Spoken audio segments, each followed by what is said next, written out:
What's my celiac diagnosis story? There isn't any because I'm not celiac. I actually have eosinophilic esophagitis, which I couldn't pronounce until like last year. In 2018, I was having a lot of trouble swallowing food. Sometimes food actually get caught in my esophagus and it would just stay there, lodged, until I eventually burped it out or it went down. That was super scary. It felt like choking. I had a bunch of other symptoms, things like constant burping, constant heartburn, heart palpitation kind of feeling, ball in the throat sort of feeling here, acid reflux, regurgitation, and it led all the way into things like anxiety attacks or panic attacks. I really don't know the difference, but whatever I felt really sucked. But really the telltale symptoms of EOE for adults is trouble swallowing, it's also called dysphagia, and food getting caught in your esophagus, which is called the food impaction. I had both, and I was just dealing with it for a while until it got kind of pretty scary and I eventually went to the ER. I got an upper endoscopy and was diagnosed with GERD, eosinophilic esophagitis, and a small sliding hiatal hernia, aka the triple threat. Who else is doing it like that? With EOE, most of the time it's food trigger based, so it's not like a typical anaphylactic immediate response allergy. It's when you're consuming a certain trigger food, which is commonly like the top 8 allergen foods, your esophagus starts to get inflamed and those issues of swallowing and the food getting caught in your esophagus start up again. If you don't treat EOE, it can get really dangerous. But for me, I did food eliminations, I cut gluten and I cut dairy, and most of my symptoms subsided, especially the anxiety attacks, the swallowing, the acid reflux, all that pretty much went away over time. So I've stuck to it since, and that's why I don't eat gluten. So there's other reasons that people might be gluten-free other than celiac. What was the first thing that came to my mind when I heard about my diagnosis? What the fuck? Why me? I was having all those thoughts. I was 24 at the time and I was in like peak shape, looking good from the outside, feeling shitty on the inside. I was getting into like nutrition a little bit more. I was eating pretty well and I was like, why me? Like, I don't smoke. I eat pretty well for people my age. I work out every day. No big deal. Why am I getting this weird 1 in 2,000 disease? So I think it took me a long time to reconcile that thought. I really was bummed about it for a bit and I think I probably had some denial. It was also really hard to describe it to my friends, what was going on, why I couldn't eat certain things. I was figuring it out while like trying to explain it to friends and family. It was a super confusing time when I'm not the expert and I'm trying to educate people on what was going on with me. When I think back to those moments, I really didn't handle it well, but I feel like it's tough to handle it. I was so confused, and honestly it wasn't until I cut out milk and wheat from my diet was that I started to feel better and more like myself. And I felt like I could reemerge into society and hang out with friends and family again, because I did become a little bit of like a hermit. I like really wanted to figure it out on my own and be normal again before I went and hung out with people, but that wasn't the case. I had to learn in public and I had to learn with friends and family and their support. What do I wish more people knew about EOE or life with an autoimmune disease in general? I just wish people knew what EOE is, and that's kind of one of the reasons I started this account, was to educate people on EOE, and through that I've met thousands of people with EOE, which is cool, and I guess like really kind of a bummer because they're also going through what I'm going through, and I know that, but at the same time there's a community out there. When I was diagnosed with EOE, I didn't know a single person with EOE. When I went gluten-free, I didn't know a single person who was gluten-free, and through this account I've met a ton of both, people with EOE and people who are gluten-free, and that's been super reassuring, and having that community is super awesome because in my personal life I really don't have a ton of people who can relate to the things that I can relate to with people on the interwebs. If there's one thing I want to tell someone with EOE, it's that there's more people like you out there, although it might not seem like it. Also, I just wish there was a more common understanding of autoimmune diseases and things like EOE and how diet plays a part into it. So celiac is an autoimmune disease, and a lot of people who are gluten-free have celiac, but there's a lot of other people with autoimmune diseases and things like EOE where they're gluten-free, and that helps them with their symptoms dramatically, like it helped me. Did I ever experience shortness of breath and constant burping after getting diagnosed with EOE? All the time. Before and after. The constant burping was crazy, and I was trying to tell it to my doctors, and I felt like I was crazy. I was just like, ugh. That was a big symptom, and one that I was happy to see flutter away once I started treating my EOE better. Okay, now we're kind of moving on from EOE a little bit. We're gonna talk about food, which is my favorite thing to talk about. If I could have the choice to eat gluten and dairy again, would you? Why or why not? Absolutely. Absolutely. You could ask 10 gluten-free people if they would eat gluten again if they could, and 15 of them would say yes. Outside of just the food choices, I think the biggest thing for me is like the convenience of being able to eat gluten is amazing. You can eat anything in a store. When you're gluten-free, your options get dwindled down to like 1 or 2 things in a store, a restaurant, if that. A lot of times you have 0 choices that are safe. Things like road trips when you just want to pull off the road and get McDonald's or Burger King or something. You can't do that when you're gluten-free. And you really have to plan ahead with everything. Like you have to bring snacks, you have to bring sandwiches, you have to bring backup food, you have to research the restaurants that you're going to on your vacation, on your road trip. I've become way more of a planner because of being gluten-free, and that's not a bad thing. I think that's growth out of me, probably. That being said, I would be lying to you if I said that I missed the convenience of being able to eat gluten, and that's probably the #1 thing that I mourn. What was the last thing I ate? I'm gonna give 2 answers to this because I'm not sure if they mean the last gluten thing I ate or the last thing I ate today. The last gluten thing I ate, to my memory, was a mozzarella stick. So not a bad way to go out, honestly. That could be the worst thing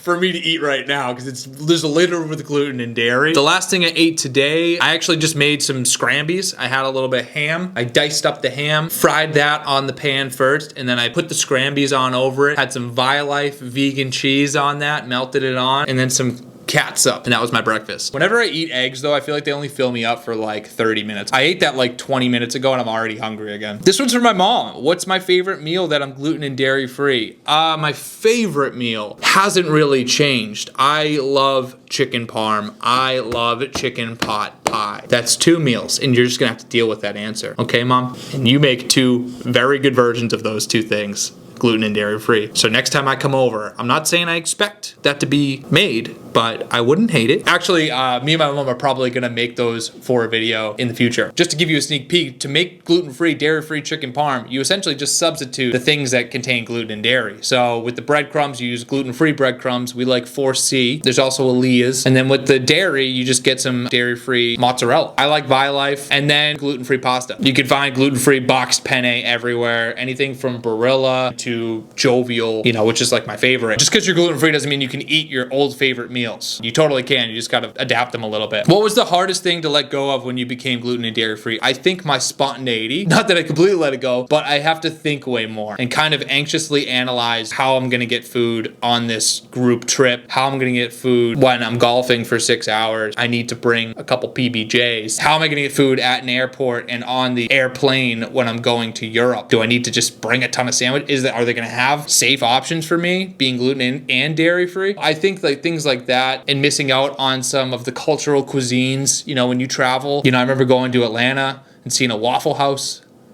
Couldn't eat there. Going to Italy and not being able to eat the Italian pasta. I know that they do have a lot of gluten-free options in Italy, which is very reassuring, but still, I can't have the dairy, which makes it just a little bit harder. Oh, no, we could do the gluten-free pasta. And I'm like, actually, can't have dairy either. I feel like I could do a better Italian accent than that. In terms of food, I don't really miss anything from being gluten and dairy free. Once you stop eating it, you don't really crave it as much, at least for me. And again, you can make your old favorites gluten and dairy free. They might not be as amazing, but they're gonna be pretty good and they're gonna, you know, hit the spot. Have I ever done a medical tax exemption for my gluten-free food purchases? Seems like nobody even knows it's an option. From what I understand, this is actually like not worth it from what I've heard people say. I've never done this myself. I know in places like Italy, specifically. Italy! I'm so bad at the accent. Oh my God. I know in places like Italy, they actually give you like a stipend for buying gluten-free food every year if you're a celiac. They test for celiac, I think when you're 3 years old. They test everyone. The medical tax exemption is a thing you can do in the US, but I don't know that it gives you a lot of money back for how much work it is. I think you need to save like every receipt that you got. I could be totally wrong. Someone correct me if I am. And for those of you who don't know, gluten-free food is crazy expensive. It's like 180 or 200% more expensive per item. That's why she's asking about the tax exemption. Definitely want to know how you landed a hot babe. I think the scariest thing about having food allergies or celiac, both in my case, LMAO, is dating. How do you explain it to new friends and how do you explain it to people at restaurants? That's like a 3-parter. Let's get into it. Dating when you're gluten-free. I started going on dates with my now fiance.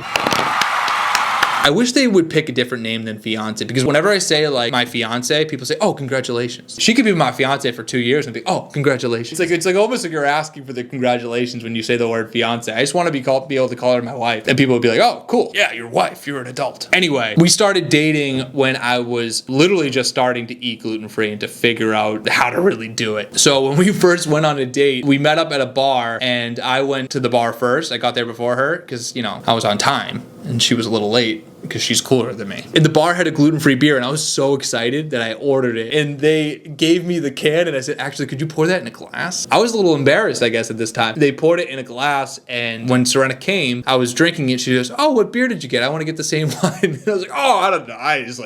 I don't even remember the name. It was like something crazy. Who knows? So that is how it started. And then I was ordering hard seltzers throughout the night whenever I would get a drink. This was before even White Claw was like a known, like, cool thing. They sort of still had that stigma of like, oh, you're a wimp. You drink seltzers. And I was just hammering seltzers. But we had such a great conversation and such a great time. The date went very well. At the end of the date, actually, we were at a restaurant just kind of sitting down. We weren't eating. And my EpiPen fell out of my pocket. I have an EpiPen for my shellfish allergy. That's kind of when I told her everything, and she was totally cool about it. And then from that point on, she started making me like gluten-free zucchini bread, gluten-free pasta with meatballs. Was totally supportive about it right out the gate. Didn't make me feel uncomfortable, didn't judge me at all about any of that. And she's been my #1 supporter and advocate throughout this whole thing. She will actually speak up before I can even do it at restaurants sometimes. She'll be like, we need this to be gluten-free, allergy safe, we're sharing this meal. So that's been amazing, and it really takes a lot of stress off of you when you have someone like that as your partner. That being said, I understand that I got really lucky. You can't meet, you know, the love of your life on your first date. So I guess my advice would be, if the person is off-put by you being gluten-free or having a food allergy and acts different around you and doesn't support you and doesn't try to make you feel like you're not a burden and try to make your life easier by doing things like what Serena does, you know, researching gluten-free restaurants and making gluten-free dishes if they had you over for food.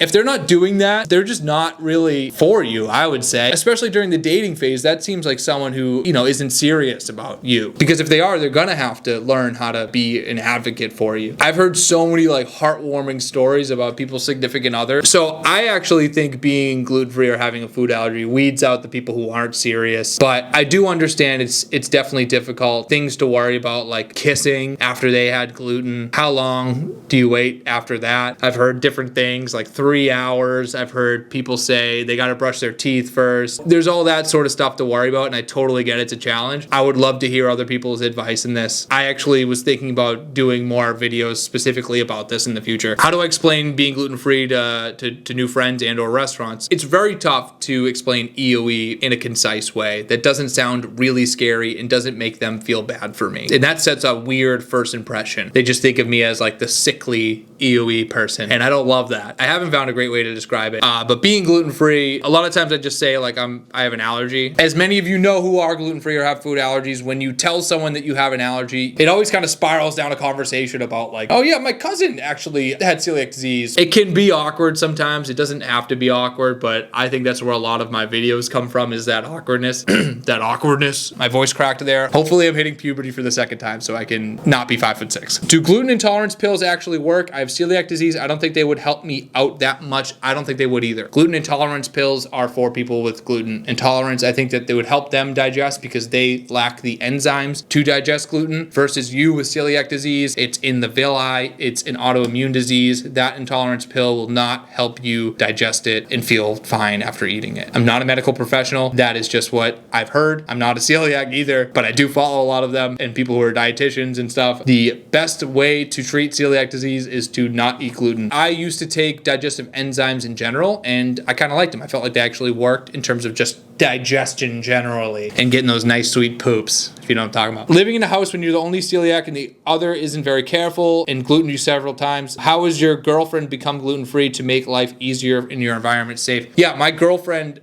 my fiancée, Thank you. She has gone pretty much gluten-free unless she's at a restaurant or out with friends. But this house is gluten-free. This is a gluten-free house. This is the hate gluten household that is a gluten-free, baby. But I have lived with multiple roommates when I was gluten-free, and that was a bit of a challenge. I heard Boston Children's Hospital do a presentation and said, with gluten and like shared knives or shared cutting boards and things like that, counters, think of it as like the raw chicken test. If you were to put raw chicken on that countertop and clean it and feel okay about eating something off of that countertop or putting something back on that countertop after it was cleaned, then you can think of like gluten the same way as that raw chicken. I thought that was interesting. There's other things like when I would cook in my oven, I would actually cover it with tin foil. I don't know if that was like some crazy way to do it, but I just did because it felt safer to me. Cooking with pans and utensils, again, I just washed the shit out of them. It's actually probably smarter to get your own. For cooking utensils, I would probably get something that's easy to clean, like not wood. I liked to have my own toaster. I know there's been discussion about could you use a shared toaster, could you not use a shared toaster? I feel the best using a dedicated toaster, so I do. Just put a little gluten-free tag right on it. And then I got my snacks. I kept my snacks away from everyone else. I got a lot of questions about Phil Hates Gluten. I'm just gonna give you kind of like a Spark Notes Wikipedia overlay of Phil Hates Gluten. I actually started Phil Hates Gluten to find and rate the best gluten-free beers. Yeah, I found out that there weren't many gluten-free beers out there, and the ones that were out there weren't very good. So I started this page to find all the gluten-free beers I could, taste them, and rate them on the taste and what I called the stamina, which was like, would you drink it again? How many would you drink? It was like points in whose line is it anyways. It didn't really mean anything, but it was fun. So I would have friends and me try gluten-free beers and rate them. I also wanted to talk about EOE with this page, you know, with that gluten-free beer as the backdrop. So I did talk about my EOE a little bit, and my main focus was to make it funny. A lot of the gluten-free pages that I saw were just like showing the like beautiful crafted gluten-free meals that I know I can't make. And a lot of the information about EOE I looked at on YouTube or the internet was like super scary and depressing. So I just wanted to make like happy stuff and share my journey of trying to find these gluten-free beers and just being myself in the videos. That being said, they were like 6-minute, 7-minute long videos on Instagram before Reels was a thing. So they didn't get much viewership. It wasn't until TikTok kind of came out and I started making skits, then I actually started to get more than like 200 followers. So I was clawing away for probably 6, 7, 8 months or whatever until TikTok. I made like one skit and it took off. It was really fun to make, so I just kind of kept making more of those. It evolved from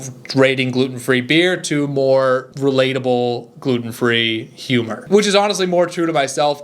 Before I was like finding myself like drinking beers on like a Tuesday. I didn't want to drink a beer on that Tuesday. I was just doing it for the video. So this was more sustainable for me. TikTok was great for the growth. And then once Instagram came out with Reels, I essentially just posted everything from TikTok that I was making to Reels, and both accounts started growing. In 2022, I took the leap to be a full-time content creator. I was working in software sales for years. I was doing Phil Hates Gluten obviously on the side, and I had probably about 30,000-ish followers. I was not ready to make the leap full-time financially. I just did it because I was like, but my sales job was tough through COVID. I wasn't doing that great. I figured I had enough money saved up to try Phil Hates Gluten full time for 2 or 3 months. If I could get past that 2 or 3 months and it didn't work out, worst comes to worst, it's something cool I could put on a resume and maybe try to segue that into a marketing job, which felt more aligned with what I wanted to do. I've always been into making videos and doing creative stuff. I've done it ever since I was little with my brother, made videos, made raps, did all that kind of stuff. And I wanted to kind of get into more of that fun space because I never really wanted to be in sales. I took the leap, and ever since then, I take it month to month. It's going pretty well. One of the things that allows me to do it every month is this merch, which actually, to answer that question, this crew neck was one of the first items that I ever offered. It's one of the best sellers, and it's back on sale now into the end of the year. This one and the most best seller, the Gluten Hates Me hoodie in plum, and also the Make Gluten-Free Bread Bigger t-shirt are all on sale into the end of the year. I typically do merch drops, but I've been getting a lot of messages about these 3 items specifically. So I figured I'd offer these 3 year round, and then we'll do a merch drop around, the holidays with all the other items. 10% of my merch drops goes to nonprofits supporting gluten-free living. That means the world to me. We've been able to donate thousands to those 2 nonprofits to hopefully lead to more research, more knowledge. And again, the merch allows me to do this full time. So if you want to support me, it's a great way to do it. Favorite part of being a gluten-free influencer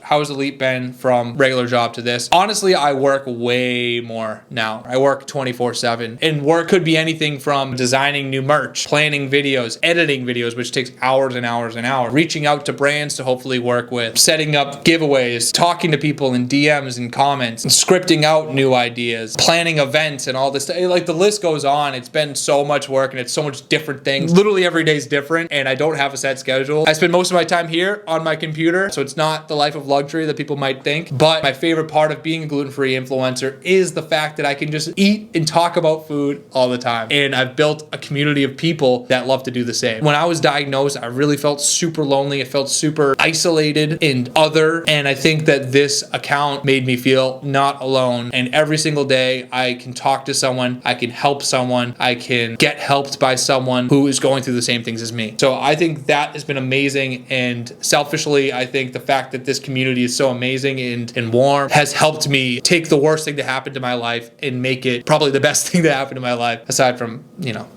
my fiancée. It's pretty amazing. Good cheap college recipes. I have a video on this. I'm gonna link it. Do my dietary restrictions take an emotional toll on me? I'm not gonna lie. I love food. I've always loved food. I've loved trying new food, and it does just kind of put a limit to that. That being said, when I see these options in gluten-free form, I get 1,000,000% more excited than I would have before. That's why when I walk into a grocery store and I see a gluten-free aisle with things I've never seen before, or even a bakery, if I walk into a gluten-free bakery, I'm walking out with half the store. Money ain't a thing when I'm walking in a gluten-free bakery. On one hand, yeah, they could take an emotional toll. And on the other, my dietary restrictions give me so much happiness of finding things that I can eat. If I could eat gluten again, what is the first thing I would eat? This changes every single day. I've been documented to have said a Dunkin' Donuts sausage, egg, and cheese on a everything bagel, just because that was like a college staple for me and it felt like fall day with a coffee. I think lately it's been a good calzone, buffalo chicken calzone, just like a really unhealthy calzone that's like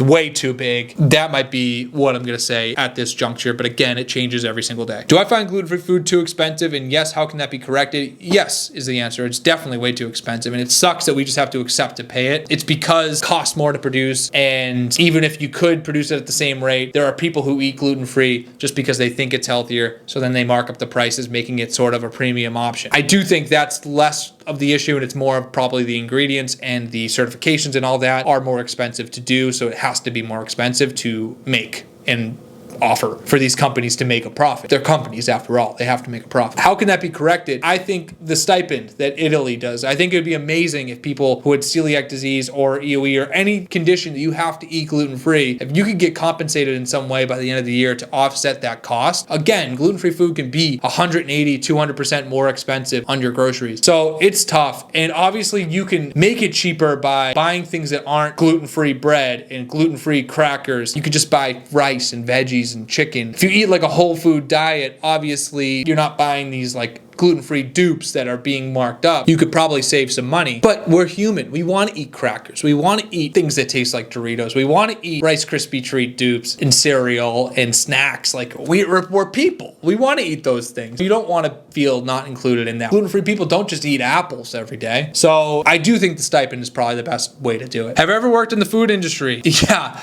Ironically, I worked at Panera for a few months. I was the worst. I was, I think, 17. I could barely make cereal and I was the line cook, and I was not good. I didn't know the difference of blue cheese and goat cheese and all these different miscellaneous cheeses and breads. They didn't mark them, so you just had to know, oh, that one's pumpernickel, that one's wheat, that one's white, that one's whole grain, that one's multigrain. You're supposed to get the order out in 45 seconds. So it was tough for 17-year-old me. I worked there for probably a month and a half. I love your thoughts on gluten-removed beer. Do I drink it? Good question. No, I don't drink it. Gluten-removed beer is made with gluten, and then they put an enzyme in that makes the beer to be less than the 20 parts per million that classifies as gluten-free. I personally only drink beer that is brewed entirely without gluten. Holiday, Ghost Fish, Groundbreaker, Glutenberg, New Planet, Greens. I don't drink Omission. I don't drink Dora Dam, even though that was really good. Everything I've read about gluten-removed beer is that it's probably not safe for celiacs. I think they're better for people who are gluten sensitive or gluten intolerant. I think that's a great option. For people with allergies or autoimmune diseases, I feel like stick with the ones made without gluten in general. How hard was it transitioning from eating gluten to going gluten-free? Very very hard, I think. I didn't know what gluten was before I was diagnosed with EOE. I really didn't. I don't think I did. I knew it from that one scene in that Seth Rogen movie, This Is the End, when he says like he doesn't eat gluten anymore and he feels great. And that was like my only introduction to gluten. And I feel like that's what a lot of people think about gluten. It's like, oh, I stopped eating gluten, my bloating went away. And while that might be true for some people, it discredits how serious it can be for other people when they consume it. I had to learn that seriousness through this process and learn what I can and can't eat. I think what makes things easier and what made it easier for me was kind of creating like staple dishes that I knew I could eat. Things like rice and a protein and veggies, or just remaking my favorite foods but with gluten-free substitutions. Things like a sandwich. Like I'd make a sandwich but I'd use it with gluten-free bread. I am a big food trier, so trying all this new stuff was actually kind of fun for me. Trying Udi's bread for the first time, I was like, oh,